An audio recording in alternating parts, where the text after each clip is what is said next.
दोस्तों ये कहानी स्टार्ट होती है एक लड़के से जो अपने घर के बाहर पड़े डस्टबिन में कुछ खोज रहा होता है। बहुत देर ढूंढने के बाद जब उसे कुछ नहीं मिला तो उसने अपने दोस्त को आता हुआ देखा और उसे बुलाकर कहा कि वो भी उसकी मदद करे। उसका दोस्त उससे पूछता है कि तुम क्या खोज रहे हो। तब वो बताता है कि वो एक चाबी खोज रहा है जो उसे सुबह से नहीं मिल रही है। इस पर उसका दोस्त कहता है कि तुम्हारी चाबी इस डस्टबिन में कैसे गिरी।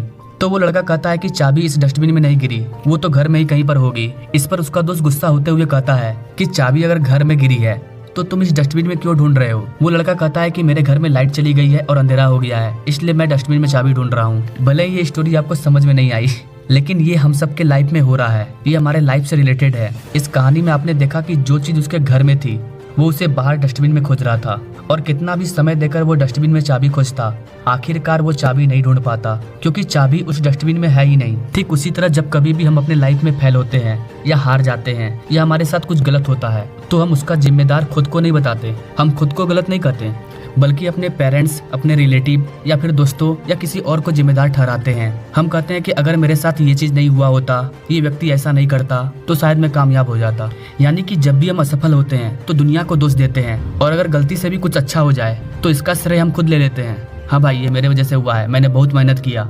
वाह, कुछ अच्छा हुआ तो आपने किया, कुछ गलत हो गया तो उसका जिम्मा दुनिया पर।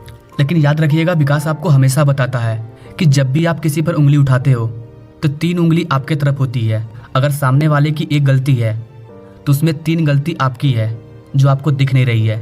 ये 3 उंगली आपकी ओर इशारा करती है कि एक उंगली दिखाकर आपने जितना किसी को गलत कहा है उसका 3 गुना खुद आपके साथ गलत होगा। ये 3 उंगलियां यही इशारा करती है। इसलिए आज के बाद जब भी आप किसी को गलत बोलें, किसी को उंगली दिखाएं तो ये बात हमेशा याद रखें।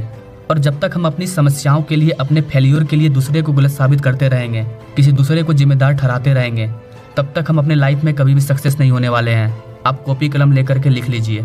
अगर आप चाहते हैं कि अगले कुछ सालों बाद आप एक बड़ी सफलता हासिल करें, आप कामयाब हो, आप एक अच्छे नागरिक बने, तो सबसे पहले आपको ये सारी हैबिट्स छोड़नी होगी। ये सक्सेस लोगों की हैबिट नहीं है। अगर आपको सक्सेस बनना है तो सबसे पहले उन हैबिट्स को चुनना होगा जो एक सक्सेसफुल व्यक्ति में होती है। इसलिए जल्द से जल्द अपने इस हैबिट को छोड़िए। अपनी असफलता के लिए खुद को जिम्मेदार ठहराइए, खुद रिस्पॉन्सिबिलिटी लीजिए कि हो सकता है कि मेरी ही गलती हो, मैं फिर से ट्राई करूंगा। विकास आपसे हमेशा कहता है दोस्तों, क्राई नहीं करना है, ट्राई करना है। रोने से कुछ नहीं होने वाला है, कोशिश कीजिए और दूसरों को जिम्मेदार ठहराना बंद कीजिए।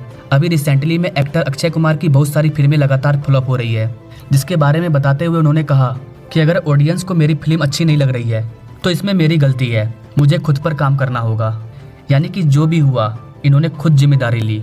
इन्होंने ये नहीं कहा कि सॉन्ग अच्छा नहीं था, स्टोरी अच्छी नहीं थी, डायरेक्टर अच्छा नहीं था, ये ऐसे नहीं हुआ, ये वैसे नहीं हुआ। इन्होंने खुद रिस्पॉन्सिबिलिटी ली कि मेरी मिस्टेक है और मैं इस पर काम करूंगा।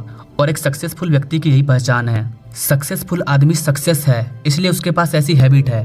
अगर आप ये सोचते हैं तो आप गलत हैं। उन्होंने पहले ये हैबिट बनाया तब वो जाकर सक्सेस हुए। सक्सेस कोई छोटी मोटी चीज नहीं है, हर एक छोटी छोटी चीज से मिलकर के एक सक्सेस बनती है। आप कैसे बोल रहे हैं, आप कैसे देख रहे हैं, आप कैसे सोच रहे हैं, आपका हर एक एक्टिविटीज आपको लाइफ में आगे बढ़ाएगा। आपकी सोचने समझने की क्षमता ही तय करेगी कि आप लाइफ में कहाँ तक आगे बढ़ोगे। अगर आप एक स्टूडेंट हैं तो पढ़ाई करना आपका काम है। आपको ये कभी नहीं कहना चाहिए कि दोस्तों के कारण मैं पढ़ नहीं पा रहा हूँ, मेरे घर में ये आ गया तो आज मैं पढ़ नहीं पाया, छोटे भाई ने टीवी चला दिया। ये सब एक बहाना है। जिसको पढ़ना है वो रेलवे स्टेशन में भी पढ़कर आईएएस बन जा रहा है। अगर आपके लाइफ में कुछ ऐसा हो रहा है, आप कुछ ऐसा कर रहे हो तो खुद को ठीक कर लो, वरना कुछ हासिल नहीं होने वाला है। किसी भी चीज के लिए एक्सक्यूज मत दीजिए, किसी भी चीज के लिए बहाना मत ढूंढिए।